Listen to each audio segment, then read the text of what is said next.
ফরিদপুর জিলা স্কুলের ১৮৫ বছর পূর্তি উপলক্ষে শুক্রবার রাত ৯টার দিকে স্কুল চত্বরে অনুষ্ঠিত হওয়ার কথা ছিল নগরবাউল জেমসের একটি কনসার্ট।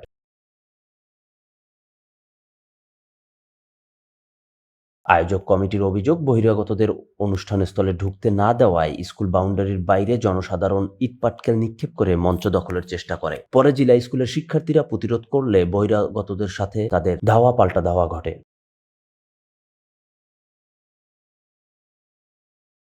এ সময় ইটপাটকেলের আঘাতে বেশ কিছু শিক্ষার্থী আহত হয়। পরে আহতদের দ্রুত ফরিদপুর সদর হাসপাতালে পাঠিয়ে প্রাথমিকভাবে চিকিৎসা দেওয়া হয়।